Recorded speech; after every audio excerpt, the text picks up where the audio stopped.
already 18th of May 2023 as I start recording this video, and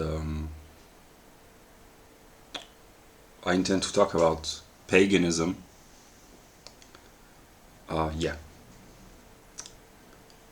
I improvise. I don't know exactly what I intend to talk about, but yeah.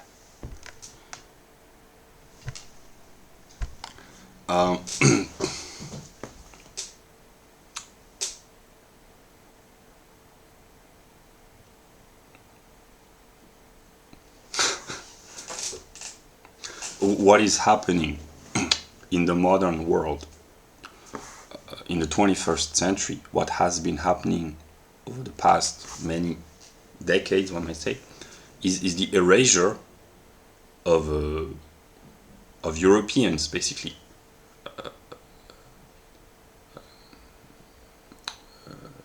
White people. This can be noticed by anyone in terms of statistics, demographics, etc., etc. The demographic decline, the cultural, moral, economic, political, military decline of European nations and European populated nations outside of Europe. Yeah. And what has been happening as a reaction to this slow process of erasure is precisely an attempt to preserve what is in the process of being erased and to go back to the roots and to a return towards what is called identity politics. This has been a counter trend that's dialectical. Let us call the attempt at erasing European culture, one might say, in the broadest sense. And here, white American culture is a sub species of European culture. It's a particular type of European culture, like white Canadian, white Australian, or Argentinian culture, etc., etc. Yeah. Globalism, let us simplify, is the conscious or unconscious attempt.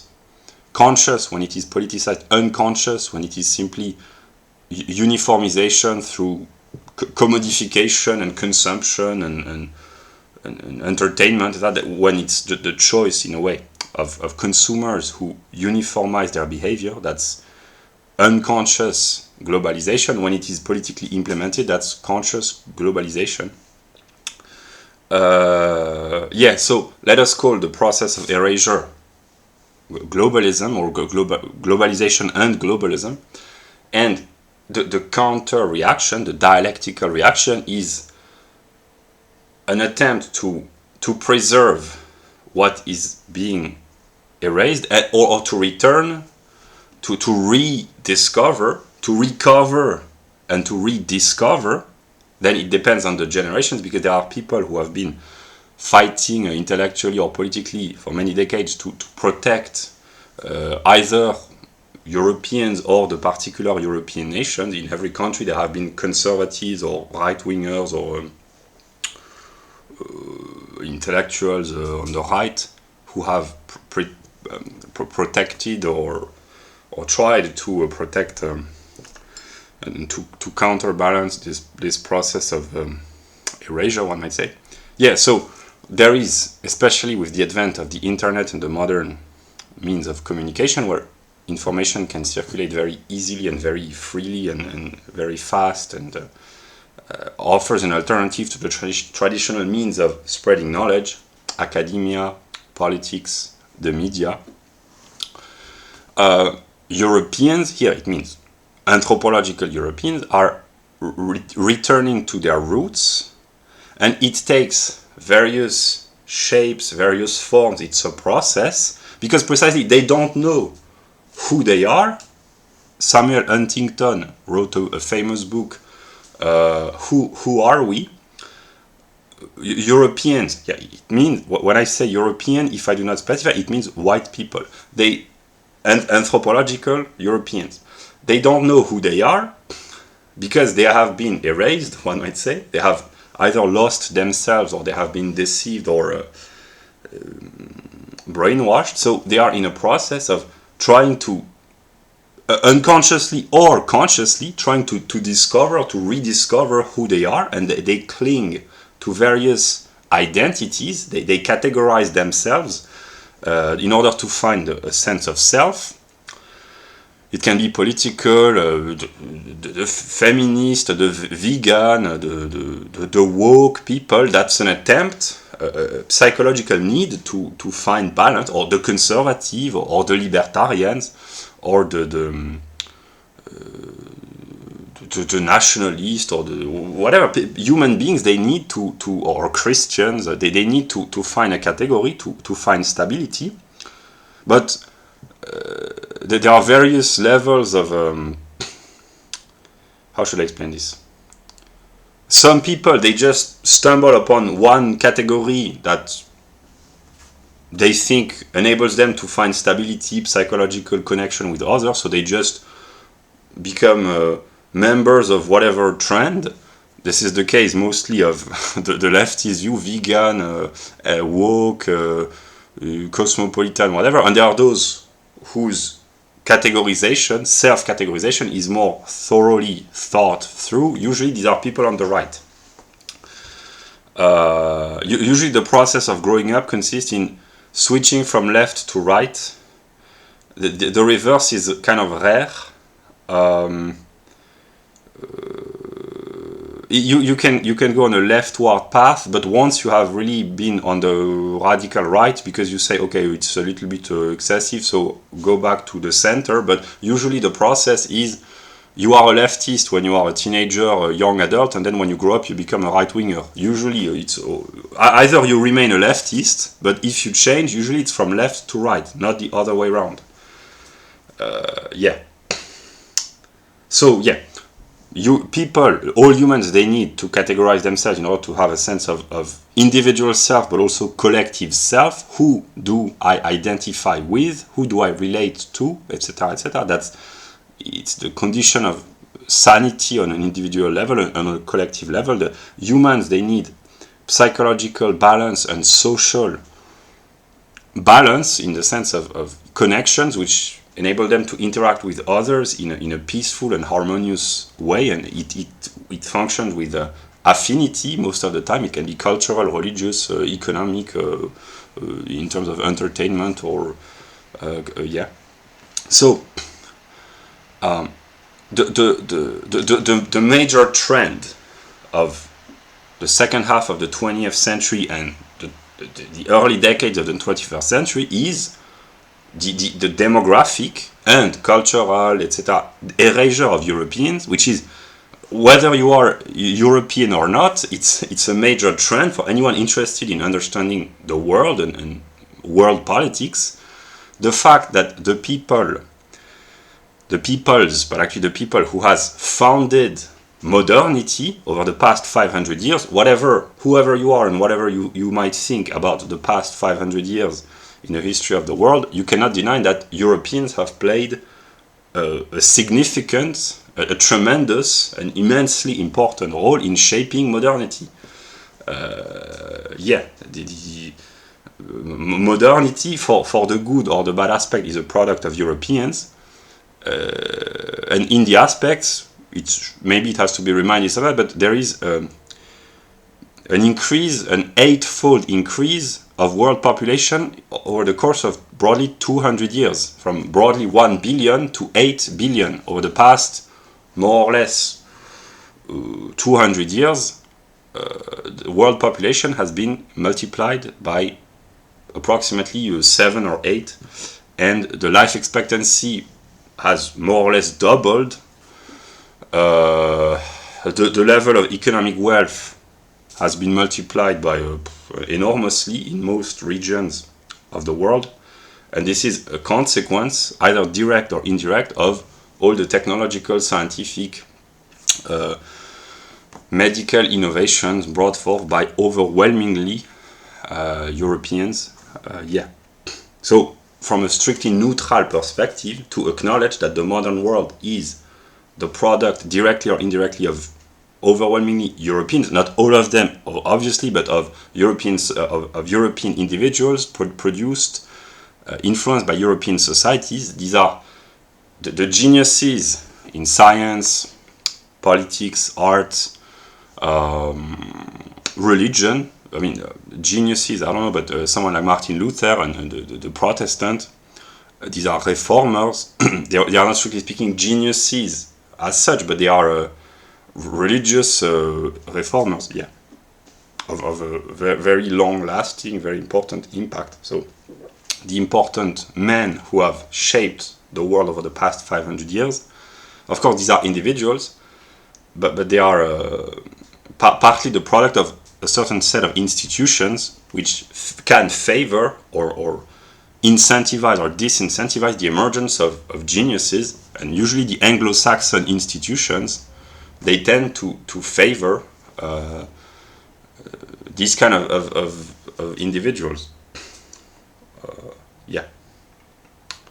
No, not just that. The Germans have played a significant role, the Scandinavians, the French, the Italians, but the Anglo-Saxon, their institutions, liberty, private property, individualism, tolerance,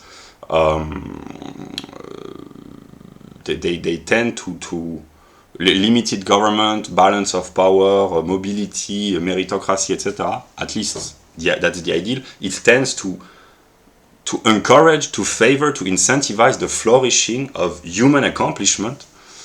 Yeah. The overwhelming majority of great achievements by black Africans, they come from the US. It's partly because the American institutions enable precisely human flourishing, and when the society becomes more multi-ethnic, if the institutions are preserved, people from all ethnic groups can flourish and express their best abilities in various fields, economics, law, art, philosophy, etc., etc., technology, engineering, etc., etc., sport, etc. Yeah. So, okay. So, yeah, the erasure of Europeans through demographic decline and low birth rate and cultural suicide and self-contempt and self-hatred, they are partly external hostile forces, but it's predominantly self-contempt and kind of a suicidal will to vanish after the traumatic events of the 20th century, mostly, and the moral guilt, etc. Yeah, so it's partly self-caused, but yeah. Yeah, that's a major event. And as a reaction, unconsciously or consciously, younger generation Europeans, one might say, because it has existed since the 1950s and 60s, there have been Europeans who have defended or preserved their country or their culture or their civilization or their people, or tried to. But in a way it becomes more widespread with each passing generation, because I mean, not maybe in the 70s, 80s, but since the people born in the 80s, 90s, and 2000s, they start to experiment the results of the decline, in a way, in a more pronounced way, more brainwashing, more moral decline, economic decline, constant downgrading by the official figures, the dumbing down, yeah. So new generation Europeans, because there are still Europeans who are born, in a way, they are still young Europeans. They are confronted with a declining environment, politically, economically, morally, etc., religiously, and humans, they need a sense of identity, and they all have an impulse to preserve themselves, not only as individuals but as group, to pass on a tradition, to inherit and pass on a tradition. But here, Europeans of the past 50 years, one might say, they are maybe the first generations in the entire history of mankind, in a chronological perspective, who have not inherited any tradition. There are a few exceptions, like the Cultural Revolution in China, or probably the early Christians in the early centuries, the fanatical Christians who wanted to erase, or the radical Islamic revolutions at some moments, when really fanatical groups, whether they are atheists like the Maoists or the Stalinists, or religious in a fanatical sense, they have maybe sometimes a tendency to erase or to try to erase a culture, or yeah,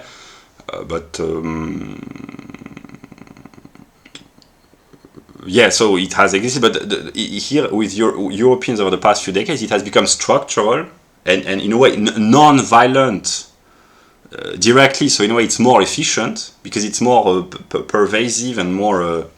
It penetrates the minds and the hearts in a more perverse way, one might say. So these are the first generations of humans who have not inherited any sort of legacy, anthropological and moral legacy from the past, precisely because in the 1960s and 70s, Europeans of the West, Western Europe and Northern America and the British colonies in a way, they consciously or unconsciously decided to get rid of the past and to start things new. That's the hippie, leftist, cultural revolution of May 68, etc., etc., what would become the philosophically deconstructionism, third worldism, anti-racism, feminism, the birth of the woke ideology. No, it's retrospectively that we would now call the birth of the woke ideology, because it's just the result after 5 decades, one might say, but the postmodernism, postmodernism, that's the philosophical definition. But that the idea of the West to finish itself off, to negate itself in a way.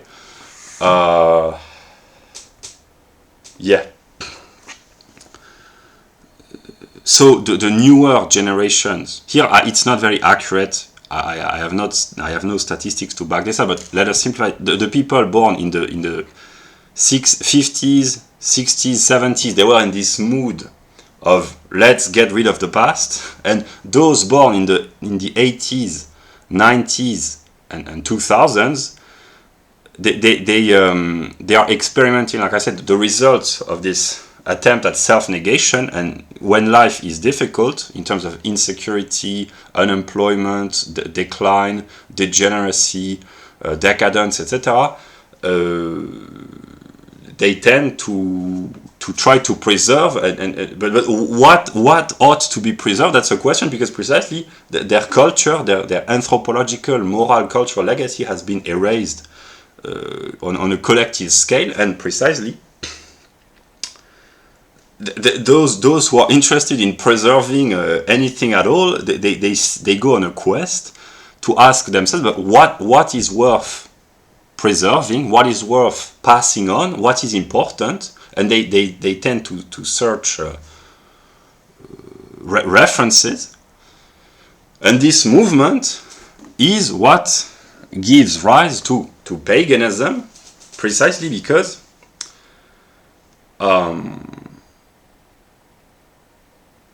paganism here, it means the pre-Christian European religion. Pre-Christian European religion, which takes various forms: Roman, Greek, Celtic, Germanic, Slavic, Baltic. Yeah, I think I know there is precisely the Baltic countries are those who have preserved formal pagan traditions the longest, because they have been the latest to be Christianized. The Lithuania, etc., they have been Christianized, I think, in the 13th century. So they were still officially pagan in the 13th century, as far as I know. Yeah, so here pagan means non-Christian European, pre-Christian and non-Christian, pre-Christian European religions. Yeah. So, about paganism, precisely, the movement of the intellectual and spiritual movement of modernity is the unconscious or conscious attempt of dying Europeans to find themselves back, to reclaim, to recover their identity, and it does take many forms: conservatism, a return to Christianity, traditionalism, nationalism, patriotism, sovereignty. They cling to various identities, and this is what we see, what we've been seeing for the past decade on the internet, and that which we still see every day. For instance, here I take an example, Mrs. Meloni in Italy.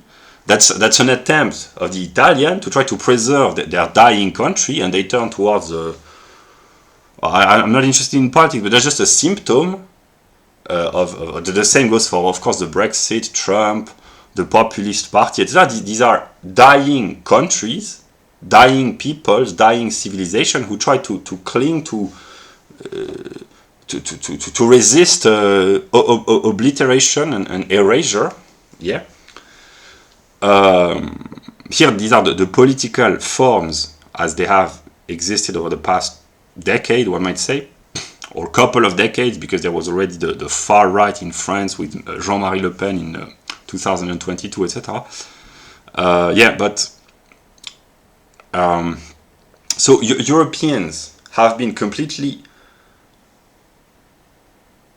brainwashed and completely disconnected from their tradition. So everything is to be rebuilt, has to be rebuilt, precisely because everything is in the process of vanishing. So and Europeans, most of them don't know who they are. They don't know their heritage, their legacy, their tradition. So they reconstruct this.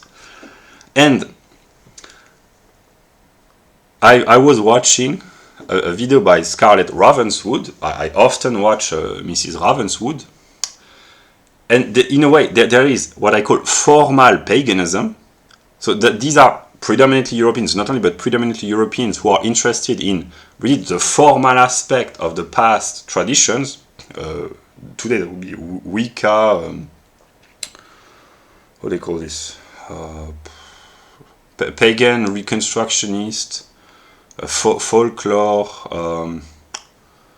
how do they call this? Here, it's not very interesting, just the formal aspect. So there are the pagans who are really interested in the formal aspect, and there are those who are not interested in paganism at all, but who are nonetheless in a process of reconstructing the European identity in all its aspects, but in a fragmentary way, morally, economically, politically, in terms of customs, etc. And these are the various movements, the conservative, the political, right-wing political parties, etc. So these people, they have absolutely no consciousness of, or no interest in the historical, traditional European religion. Most of them, they are atheist or vaguely Christian, or openly Christian, but they are in a process of reconstructing a European identity, but they are not even aware of this.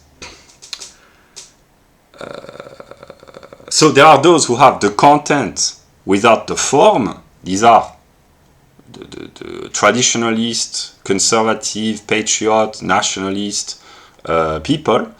They have the content of a European religion without the formal aspect, because it's politics, economics, or culture, or morality, but not religion. And there are those who are interested in the formal aspect, paganism, the mythology, the Marvel movies, etc., or astrology,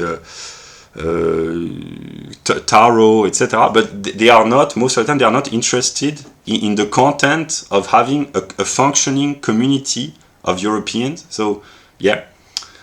And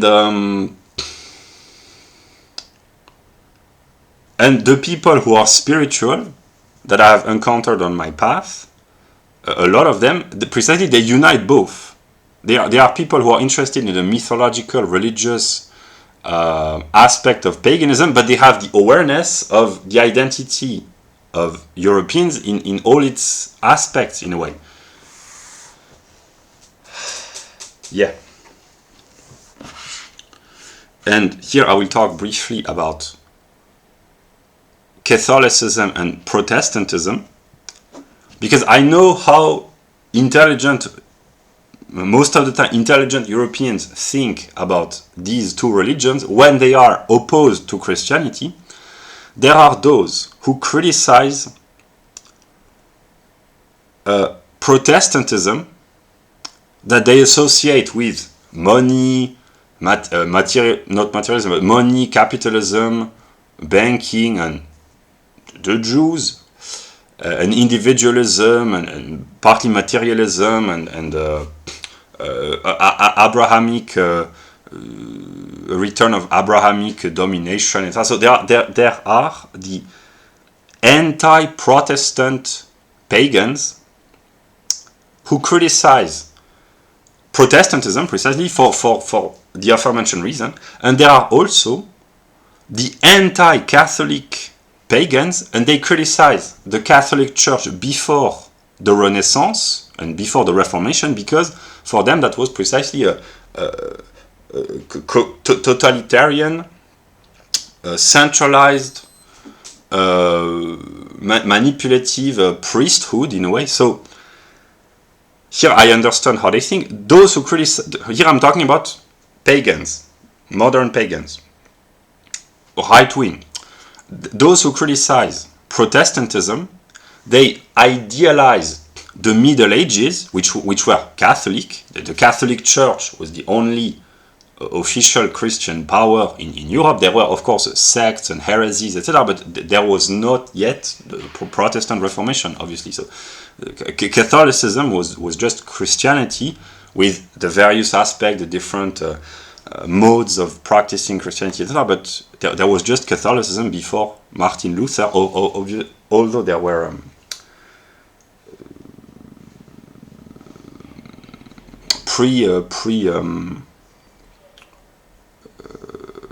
pre-Reformation emergences in England, in Czech Republic, what would many centuries later become the Czech Republic, Czechoslovakia. It did not exist as such, but yeah. In France, there were revolts of heresies which were already pre-Protestant. You know, if Protestant is understood as a Christian revolt against the Catholic Church, there were already pre-Protestant or proto-Protestant movements before Martin Luther. Yeah. So, yeah, those right-wing pagans who criticize Protestantism, for them they idealize the Middle Ages, not because of the Catholic Church, but precisely because, in their view, which is partly true, the Catholic Church, they had a formal control, a kind of bureaucratic, not bureaucratic, but what in the modern day would be bureaucracy, but a kind of a, not totalitarian, but an oppressive control over the European people, but just in a limited way, because on a day-to-day basis, there were still communities, organic communities, one might say, and that's why the Romantics and the right-wing pagans who criticize Protestantism, they idealize the Middle Ages, because for them it was a time where the church had a formal control over Europeans, but in the day-to-day life, actually, the Catholic religion, the Christian religion, was infused and mingled with pagan rituals, pagan belief, pagan behavior and customs, etc. So for them, the content of the religious life of Europeans during the Middle Ages was pagan, and the church had only achieved a superficial victory over Europeans by imposing the Christian rituals, etc. And formally, Europe was Christian, at least in the West, with the exception, like I said earlier, the Baltic or the Baltic countries or eastern parts of Europe, which were sometimes Christianized later than Italy, Spain, France, and then Germany, etc., and the British Isles. So in their view, Europe before the Reformation was formally Christian, Catholic, but the content, namely what constitutes a religious life collectively, was pagan or sufficiently European not to be considered Christian if Christianity is identified in this perspective with an Oriental religion. And those who the right-wing pagan who criticize not Protestantism but Catholicism, they associate the Middle Ages precisely with totalitarian collectivist monitoring by an elite of priests, and they see the Reformation, or at least the Renaissance and the correlated movement of the Reformation as a return towards, that's not how they formulate it, but individualism and liberty, an emancipation from priesthood, in a way. So the Germanic spirit of independence,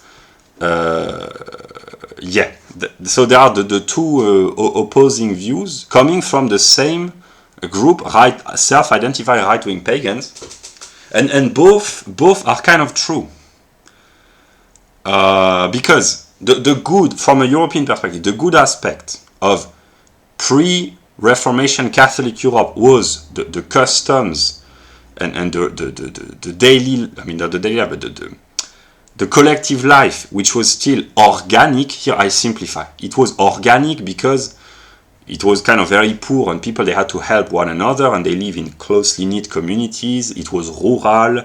There were personal interactions even between the various classes, the feudal lords, the priests, the peasants, the rising bourgeoisie, the tiny beginning of the rise of the bourgeoisie, but there were still direct personal interactions. The ideal of knighthood, knights and feudal lords, they had interpersonal relations based on trust and faithful obedience and reciprocity, etc., etc.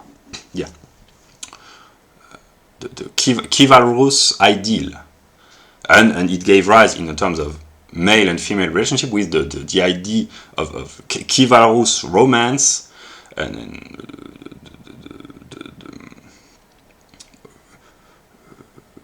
the expression of romantic love already in the songs, the poetry, the artistic expression, the tales of romantic love, which, strictly speaking, the Greeks and the Romans did not know as such or did not express as such. It developed in the Middle Ages. Tristan and Isolde, etc., etc. Eloise and Abelard, the myth around Parsifal, the Grail, etc., etc. So it's true that Europe was European in spite of the formal control and monitoring of the church over the lives of Europeans. That's the view of those who oppose the Catholic Church. In their view, Europeans were religious in the good sense of a religious community life, in spite of the formal aspect, which was Christian. The content was pagan. That was their view. But those who oppose precisely the bureaucratic, here I simplify, but the centralized domination of a priesthood, they see in, even if they do not express this, but in the spirit of Protestantism, which is precisely the negation of the intermediary. It's a direct relationship to spirit and to God. It's an individualist religion in a way, so it brings forth kind of a sense of a loss of community, but a more authentic spirituality in a way. So and in both aspects they kind of complement one another.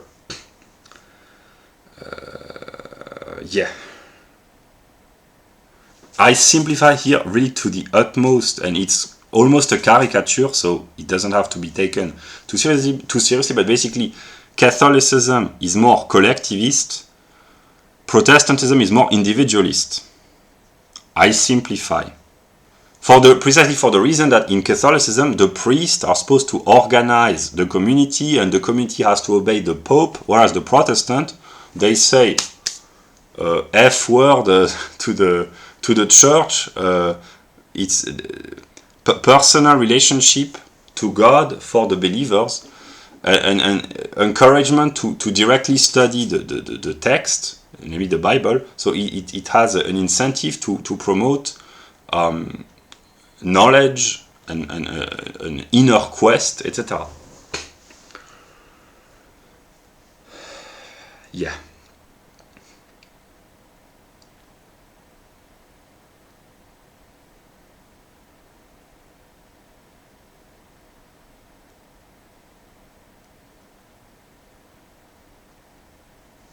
Yeah.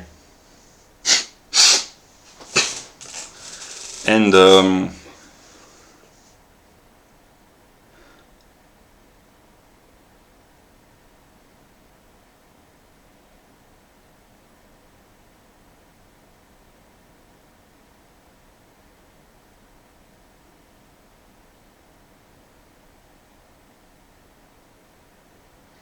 yeah.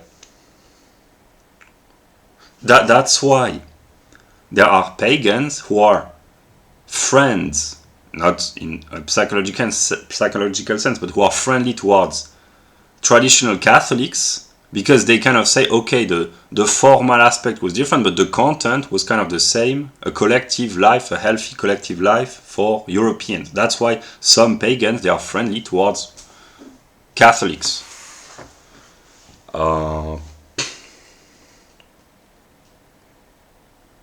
And the reason here, the Protestants, they have a tendency to be very rigorous formally and to be sometimes a little bit fanatical, but there are nonetheless pagans who, even though they will not admit this, or even though they might not be even aware, they kind of agree with the Protestant spirit, because it's a spirit of independence, and this is what Europeans have established or tried to establish throughout their entire history. Rome, Greece, the free cities, and the revolts of the Middle Ages, the modern liberties, first in England with the Magna Carta, then parliamentary monarchy, the republican ideal in Italy, northern Italy, but then in various European nations, in the Netherlands, the parliamentary monarchy in England, in France, the limited power of the emperor in Germany, the modern democracies, etc. The ideal of the balance of power, Montesquieu, the free powers, etc., individual rights, the Bill of Rights, the United States Constitution, human rights, etc. There's a constant will of Europeans throughout their history for thousands of years to implement liberties, and the Germans, well, sometimes I'm critical of the Germans, but the Germanic, Germanic, because the Germans sometimes, well, they are a little bit dubious. So Germanic is more reliable because it includes the Anglo-Saxons, and the Anglo-Saxons usually they have more sanity politically than the Germans. So Germanic, it's for the Germans, but also the Anglo-Saxons and the Scandinavians and the Nordic Europeans at large. The Germanic spirit is a spirit of liberty and independence, which has constantly tried to re-establish itself and to preserve itself and to expand and to thrive. The Western spirit, yeah. So here there are pagans who are some sort of collectivist, and they reject the legacy of the West because it is individualist and leaning towards liberty. So they are ethnic collectivist in a way. Yeah. And here, about paganism, precisely. Here I will talk about the spirit of a religion. The formal pagans, in Greece, sometimes it's taken as some sort of a comedy, but the people who try to reconstruct formally ancient Greek paganism in the modern day, the folklore aspect of paganism, it's not really serious, in a sense that here, that's just historical culture and common sense, one might say, to try to implement formally the same rituals or the same aspect of a religion, but in a completely different context. It can exist. It exists with some Orthodox Jews, some radical Muslims, namely people who import, not geographically, although partly as well, but chronologically in a way, they import a completely different lifestyle in a completely different environment for the sake of group cohesion, and it can work. There are Orthodox Jewish communities or Muslim communities or Christian communities like the Amish and others who are really radical, not necessarily in a bad sense. They are just radical. Literally means going to the roots. They are very radical, but not here. It is not to be taken in a negative sense. They are simply traditionalist, or they are literal. Sometimes it can be excessive, but it enables them to have a structure. Yeah, but the pagans who do this, the life which gave rise to the formal aspect of Greek paganism, for instance, it was the product of a people living in a certain context, the product of the ancient Greek spirit. Their rituals had a meaning in the context of the situation of Greece in the first millennium before the Christian era. But to try to replicate this in the modern world and to make offerings to Zeus or Athena or Hephaestus or Jupiter or Demeter, etc., in a formal aspect, it's kind of a joke. Yeah. That's why here the form and the content, they do not have to be mistaken. And here precisely about Demeter, the modern ecological leftists who are genuine, not the political ecologists, because here I'm intelligent enough, I see through the deception. The political ecologists, these are just communists in the negative sense. It's a deception. But the genuine ecologists, most of the time they are leftists, but they can be right-wingers as well. But the non-politicized ecologists, let's call them leftists. The non-politicized ecologists, in a way, they are much more pagan in the good sense than the formal people who try to replicate offerings to Zeus or to Nordic gods without understanding the meaning, because they precisely, that's the spirit of Demeter, for instance. Or that's an illustration. They are not. Most of the time they are atheists or vaguely New Age, etc. But usually they are not Christian and they are not pagan neither. But in their behavior, if they are authentic ecologists, if they build communities to try to protect, preserve, respect the earth, to try to live in harmony, to try to think about the future generation, to preserve their environment while having a simple lifestyle, while following unconsciously or consciously a rigorous set of ethics, not in the negative religious sense, but just people who are moral and ethical and ecological. In a way, they are kind of that's a reappearance in a form of paganism here, in the sense connection with nature, the natural world, etc. And in a way, they are more genuine, although they are completely unaware of what they are doing from a religious perspective. But in a way, they are more genuine than the formal pagans.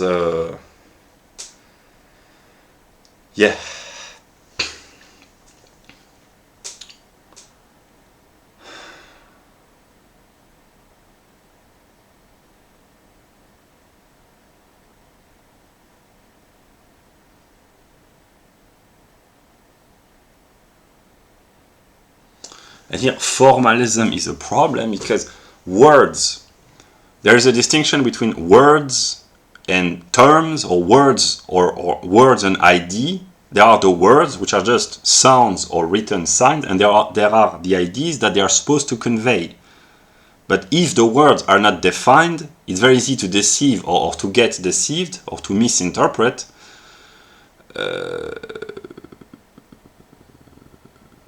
Yeah. When people talk about pagan, Christian, or any other word in terms of religion, what do you mean?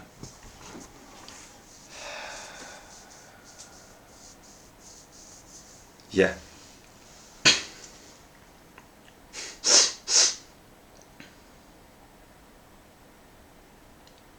Because here, that's just one of the aspects, but the ethical aspect of religion. Here I use the distinction drawn by the boring German metaphysician. Morality, here I define what I mean in the next few minutes while we talk about this. Morality would be personal behavior in terms of self-consciousness, what is right and wrong from a moral standpoint, that the inner conflict with the self, I might say. And ethics would be community life. So, in a way, ethics, as I envision this while I'm talking about this, would be to behave in order to favor, encourage social interactions with the community, whereas morality would be more a relation with the self in regard to how one behaves towards others, but from a judgmental standpoint, one might say. So ethics here means practical behavior to encourage collective and social interactions and community life. So so civic life in a way. In this sense, I just take an example. The Romans of antiquity, they were very ethical people, but they were not moral people because there wasn't the Christian self-examination, self-criticism, self-introspection in the negative sense. The Romans, they were very, one might say they were very moral, but they were very ethical, precisely because for a Roman and for a Greek as well, to be moral, as we understand this, meant to be ethical, namely to live for the community, and they were not constantly tormented inwardly with guilt, remorse, etc., etc. Here I cannot back this up, but I think I have a culture wide enough to talk intelligently about this. The Romans and the Greeks, they had no sense of guilt. They had a strong sense of shame, because if they failed to live up to the expectations of the community, their fame, their honor was into disrepute. That's why the Romans, they valued suicide, but not from for a romantic, desperate sense of moral torment or the depression or existential suffering, but for a question of public reputation. Like the Japanese, it's kind of different, but the ideal is kind of the same. The Romans who ended their life, it was like the samurai for purposes of reputation, honor, etc., etc. Yeah, there were very few suicide out of despair. Like it came about more. There were people who were financially or economically desperate, probably, but not psychologically in a sense of existential suffering, existential psychological suffering. That there were economic suffering or due to diseases, of course, in every era, pre-modern era at least, on an important in an important scale, but not in a psychological tormented way, or not as much as it would come later. Here, that's a Hegelian view, but actually it's kind of relevant. I haven't read Hegel for probably more than 6 months, but I read enough back then to remember. But here, his analysis of the Christian view is really relevant. The Christianity brought a sense of individuality that the Greeks and the Romans did not have. there are very good aspects, of course, but also the negative aspect is the constant moral torment. That's what Nietzsche blamed on Christianity, to constantly downgrade the self. Yeah. So, yeah, I wanted to talk about the ethical aspect of religion. Ethics is not virtue signaling, it's virtue practicing. An ethical life consists in practicing virtue for the good of the community, for civic life, and this is an aspect of religion, of all religions. Religions can be more or less inward. There are those who are more contemplative, meditative, detached. These are the Eastern mysticism of India, whereas, for instance, the Chinese, they are more the Confucian.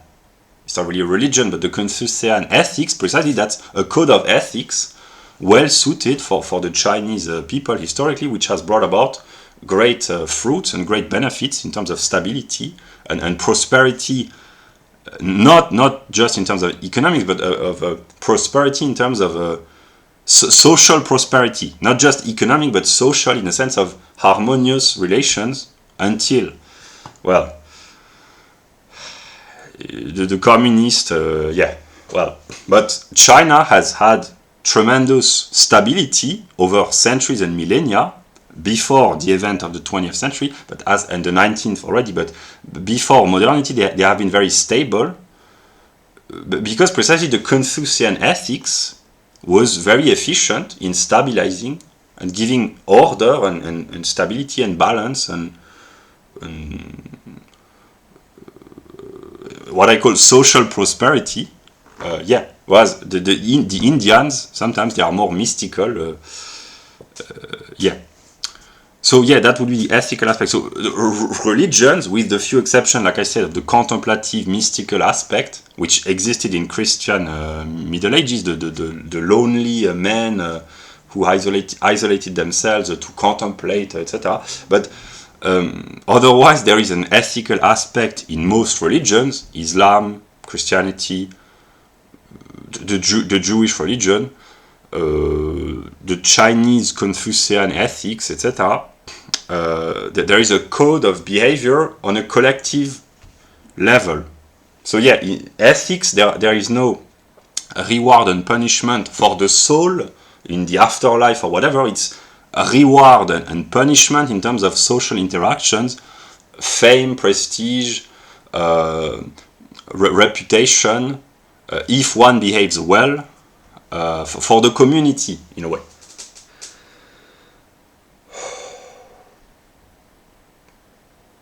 And in this sense, modern Europeans in most Western countries, they have become completely de-socialized in this sense, because the welfare state takes care of everything, so community life has vanished. People have become egotistical because of bureaucratic collectivism. They do no longer need to participate in any form of ethical behavior, as I mentioned this. Some of them feel the psychological need, and that's what they participate in charities, associations, or churches. But in a lot of countries, people have become de-socialized in this sense, even though they might be perfectly well integrated socially, but de-socialized in terms of community life. And it has been correlated with the decline of religion. Which one causes the other? Is it a decline in customs which brings about a decline in religion, or the other way around? Here, it's very difficult to know. It's difficult, but they come hand in hand. And one of the causes, from a strictly here, that's a economic analysis, the welfare state, and the mass media, because every person can go back into his house in the evening and watch television or go on the internet, whereas when there were less means of communication, people had to interact more. When there were no welfare state, when the buildings were smaller, people lived in houses and not in towers where they are piled up onto one another, they had to interact more with big cities, the modern means of communication, the state who takes care of everything in terms of redistribution. It gives much less incentive to participate in civic life.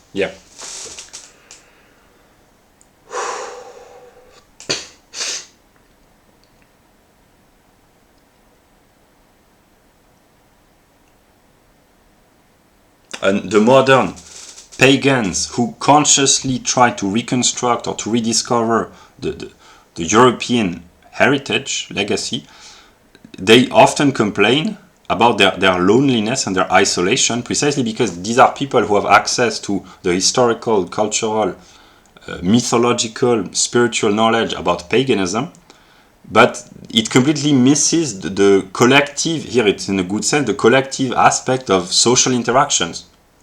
Scarlett complains about this in a lot of her videos, and her followers as well. There are a lot of pagans, there are a few pagans who are genuinely interested in their tradition, but they are completely isolated, because when there are religious communities in Western countries, overwhelmingly, for Europeans, overwhelmingly these are Christians.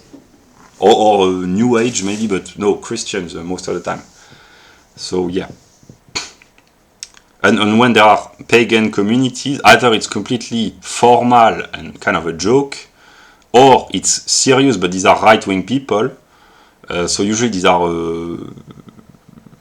politicized, heavily politicized groups, so yeah. And here the distinction is left-wing pagan and right-wing pagan, but here left-wing pagan means non-politicized pagan, so they are interested in the culture, the mythology, the art, the aesthetics, the stories, etc., but they don't want to get involved into politics, and either they are not aware or they do not want to emphasize the ethnic aspect. And the right-wing, there are people on the right who are politicized, but they don't take paganism seriously. So there are both aspects. There are the formal pagan on the left, and the content pagan, namely people who have communities of Europeans who want to live together, etc., but they have no formal consciousness, or they even sometimes they are Christian, or they or atheist or Christian, and they reject paganism. So there are both aspects. And Scarlett Ravenswood, that's an illustration of, here in this sense, left-wing pagan. It's not about her politics, it's kind of irrelevant, but a form of paganism with no politicized aspect. Yeah. And it appeals to a lot of uprooted, disconnected, disenfranchised, culturally disenfranchised Europeans all over the world, who find some sort of it's appealing to them because they find back to their roots, cultural, mythological, but without the mediation, most of the time, without the mediation of reconstructing the political, ethical, economic, anthropological aspects. Yeah. Yeah.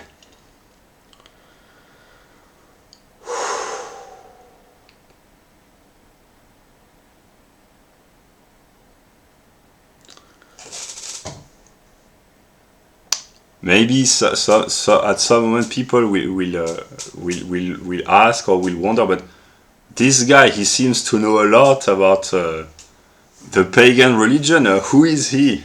Well, no, but seriously,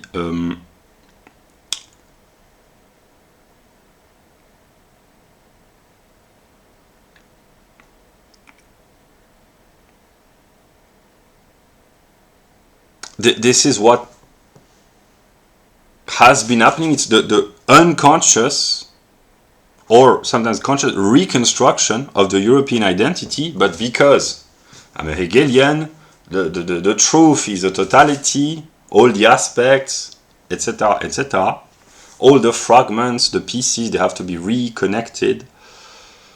Yeah. And about culture and spirit, in a way. Spirit is the movement of ideas. I simplify. But there are people in the modern world, in Europeans, precisely for the aforementioned reason at the beginning of the erasure of Europeans, so they dialectically react and they reconstruct their identities, but because we live in an interconnected age with the internet, world knowledge available, they want to retreat back in something which is familiar. It can be the nation, the religion, which often is Christianity, a given era that they idealize, the 1950s, the 19th century, the Middle Ages, pre-Roman, pre-Christian Germany, etc. They idealize an era, and they try to cling to this. But this process of all Europe, I mean, not all, but actually all Europeans going back on a quest unconsciously to reconstruct their identity, the result of all of this is the reconstruction of the European religion, precisely. Because Europeans who are interested in preserving their tradition, of which they have become ignorant, but they try to rediscover who are we, what are we, they gather knowledge, and the spirit, the knowledge, the culture, the ideas of the great ancestors, they become implemented in the mind of modern people who actualize, in a way, the ideas of the great Europeans of the past. Or not necessarily Europeans, but overwhelmingly, in this perspective, the idea of the great men of the past, they become actualized through people becoming aware of these ideas in the modern world. That's why there is a re-emergence of the great figures of European history, but there are many, so there are re-emergences kind of everywhere. Philosophers, religious reformers, artists, economists, politicians, etc., etc. It's European history is so wealthy. History here doesn't mean the geopolitical history. It means the cultural history. It's so wealthy that there are enough figures of consciousness and great men of the past for anyone interested. Yeah. And here I intended to talk about the European gods, precisely.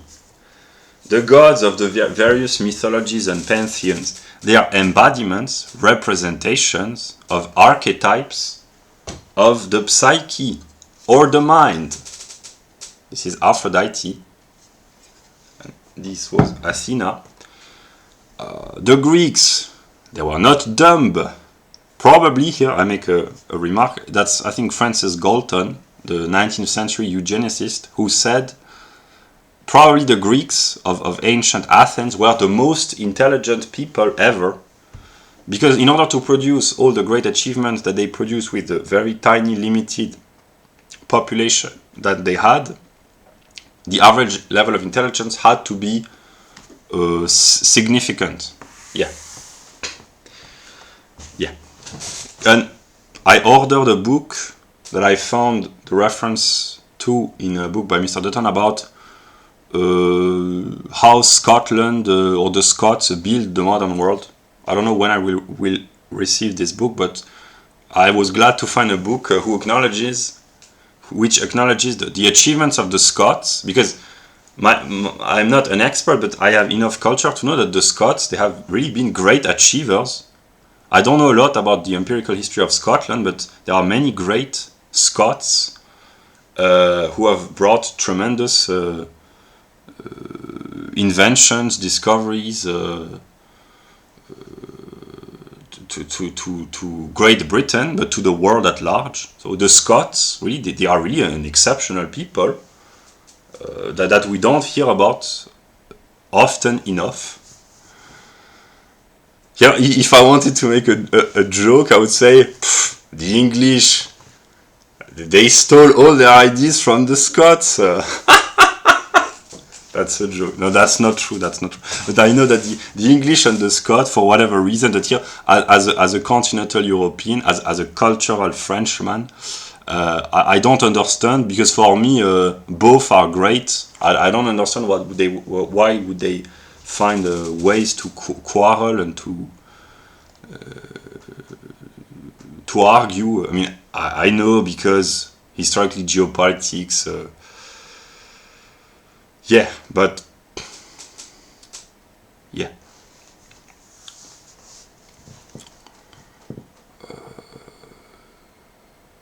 Yeah. What did I want to say? Yeah, so the gods, the formal gods, these are representation, archetypes of faculties of the soul or the mind or the spirit. And that's why the spirit of the gods, whether they are Greek, Nordic, Slavic, Celtic, Roman, Germanic, etc., they can be incorporated within the mind of anyone, because these are universal archetypes, but in the particular expression of European mythology. And here, Europeans, they have the wealthiest mythology. The other that comes to mind would be the Indians, which is partly influenced by Aryan Europeans. But the European mythology is the wealthiest, especially Greek mythology, because this is the one which has been preserved the most, Greek and Roman. The Nordic has been kind of erased through Christian conquest, one might say, but European mythology is the wealthiest. In a way, more wealthy than Christian mythology,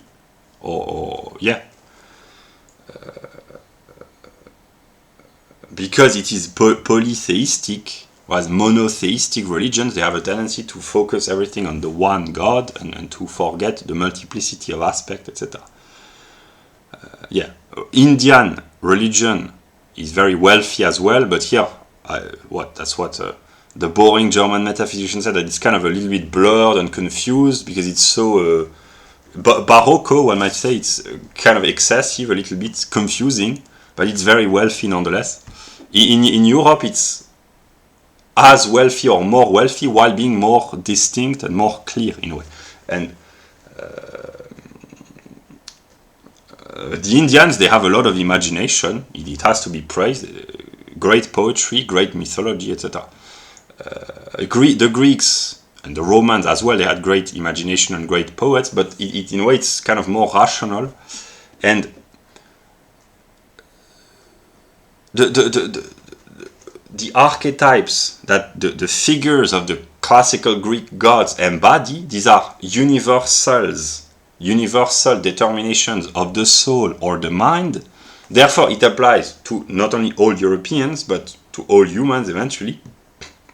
But what I have variously called the Hyperboreans or the European gods, these are modern day people who are on a quest towards self-knowledge, and they awaken certain aspects of universal divine archetypes which are more prevalent in them because they are more self-aware. Here, Mrs. Ravenswood, she's divine, of course, because she's a very self-aware, very intelligent, literate, educated, self-educated.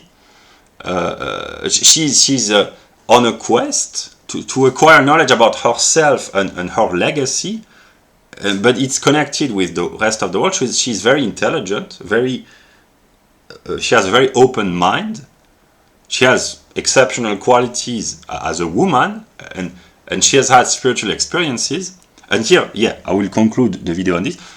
The difference between modern Christians and modern pagans is that Christians, they obey rituals or a formal aspect or texts, predominantly the Bible, figures of authority, one might say, whereas modern pagans, they reconstruct themselves, their own religion, because they are kind of wandering in the unknown, because precisely the historical sources have been destroyed, most of them, or have vanished.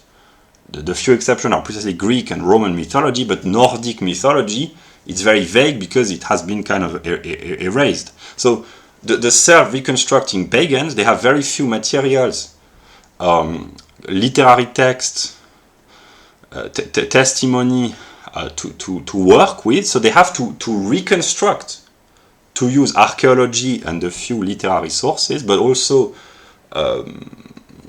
historical references, hidden sources, because it's kind of blurred, etc. So they are on a quest, unconsciously, or most of the time consciously, to reconstruct their own religion, which is a path of self-discovery, knowledge of the self, knowledge of the world, and when they do, they start to have mystical, experiences, spiritual experiences, synchronicities, etc., etc.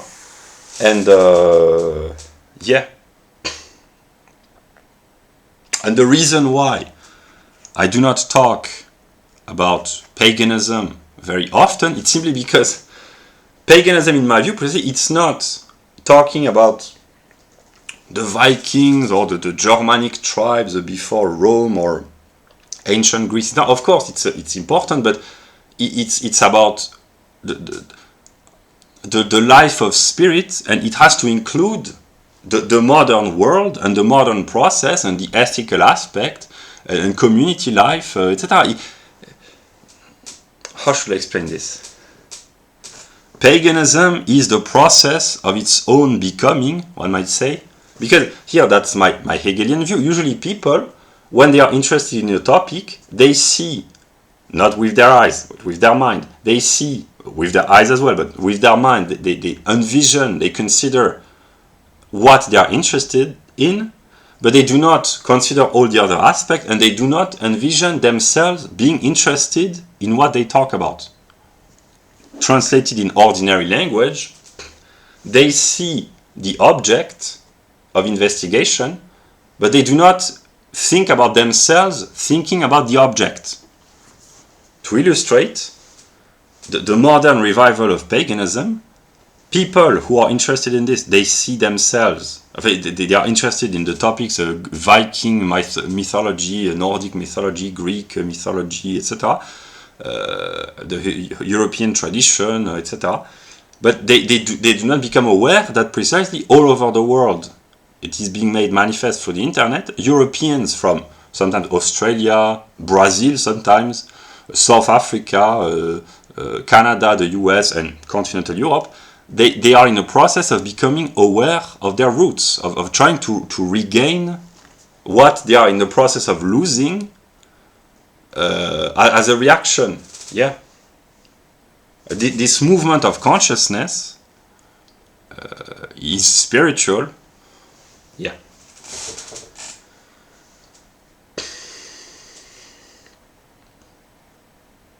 And there is an opposition between Christianity and paganism in the mind of a lot of people, but the reason why Christianity has been adopted by Europeans, of course there has been the coercion in the early centuries of the Christian era, but the reason why Europeans have consistently stuck to Christianity, not necessarily in a literal sense, but with their own admixture, one might say, cultural and spiritual, there is a reason. In a way, it appeals to the soul of Europeans, not literally, etc., but the reason why Europe has been Christian for 10 or 15 centuries, the idea that, oh, it's a conspiracy imposed by a tiny elite, etc.,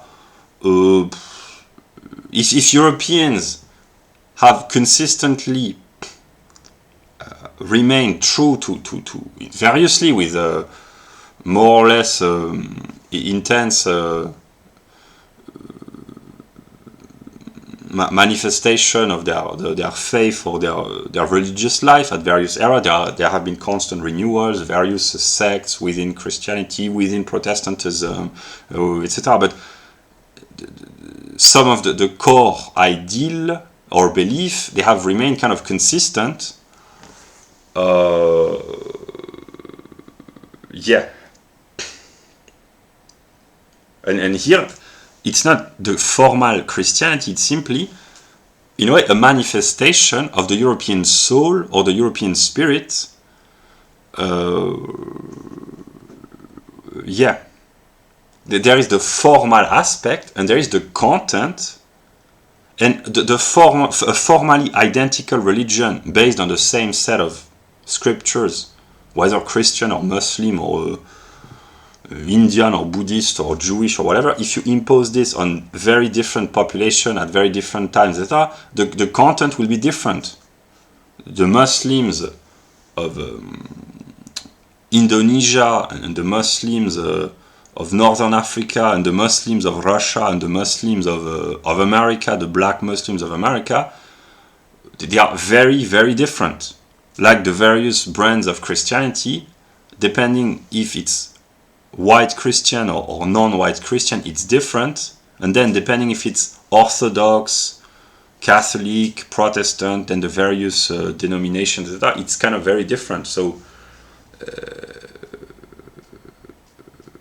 it's a simplification to use a category. Of course, that's the purpose of categories, to simplify, but sometimes it's excessive to just predicate one category to an infinite variety of diverse ways of thinking, believing, practicing, behaving, etc., etc.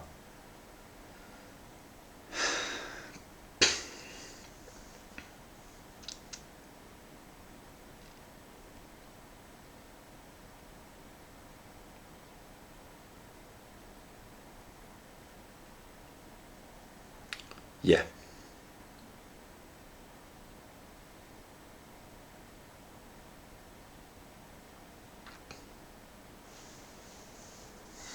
In case it's not clear, the two religions which have been the most important to me and which have shaped my intellectual and spiritual evolution have been paganism and predominantly Nordic and Greek paganism and Protestantism.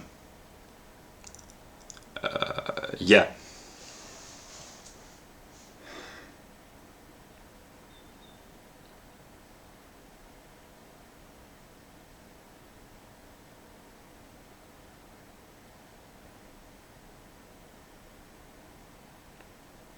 And it's not contradictory, because it's a process, and Protestantism is the manifestation of the European ideal of liberty.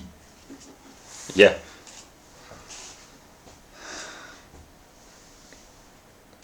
Yeah.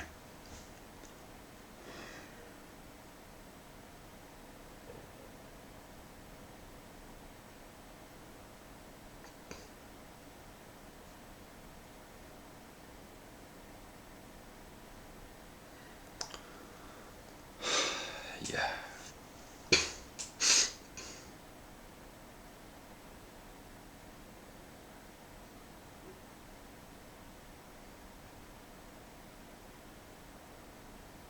And yeah, I understand the criticism, implicit or explicit, one might say, of Protestantism on the part of some pagans, Europeans, because here I simplify, but Protestantism in a way would be kind of a religion of the mind, because it's intellectually demanding in terms of literacy, investigation, research, involvement, because precisely it's I simplify, but the message of Protestantism is that it's the believer who is supposed to do the work and not the priests. A work of not only a Protestant work ethic, but also a work of introspection and yeah. So it's a demanding, intellectually and spiritually demanding religion, whereas Catholicism, it's more easy because let the priest tell you what to think. Yeah, I simplify. Yeah, I'm not spontaneously a Catholic, precisely because it's a religion of domination, power granted to the church and the Pope. The reason why, yeah, the boring German metaphysician knew this, but I kind of agree. The reason why a lot of government love, in a way, Catholicism more than Protestantism is because it's easier to control the people through the church, the official church, and the Protestant, they are more rebellious. This is what Protestant means. It's a rebellion against the spiritual and temporal authority. They are more rebellious, the Protestants, because they are more fiercely attached to their independence. Yeah. So, yeah, Protestantism is a very demanding religion, as envisioned this, a very demanding religion, precisely because there are no priests to tell you what to believe, and you have to get meaning and answers yourself. with the help of the sacred text, one might say, but it's a self-initiated process, in a way, directed by God, but nonetheless, the believer has the illusion that he has to do the work, and the modern reconstructionist pagan does the same thing. They work themselves. They reconstruct themselves. That's one aspect of the unity between Protestant and pagans, as I envision this. These are both religions which reject the mediation of priesthood and clerks and a hierarchy to tell them what to think. They are it's a religion of autonomy and sovereignty. Yeah. And a quest for liberty, to be in relation with oneself and not with the commands of a hierarchy. It's a refusal to be subordinated. Precisely, that's the common thread between the two in the modern era.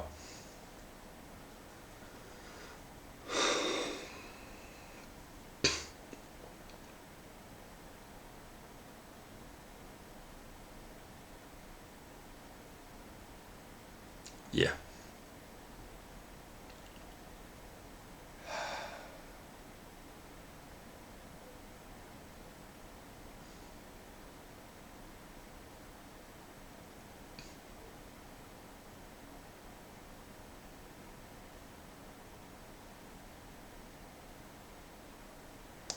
That's what I could say about paganism in broadly 1 hour and 20 minutes.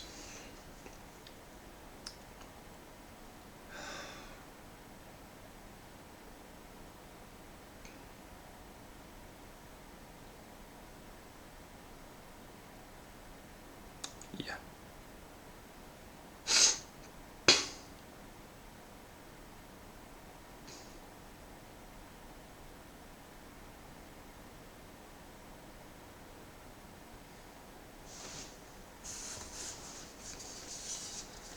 Not dumb, this guy. You are intelligent as well, dear Athena.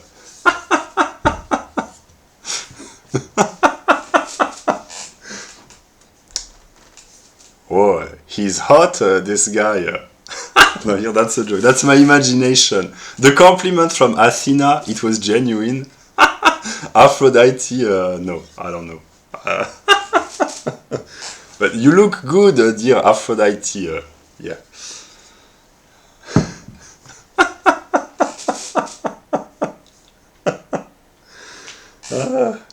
The European goddesses, they are so great. Thank God, they are eternal.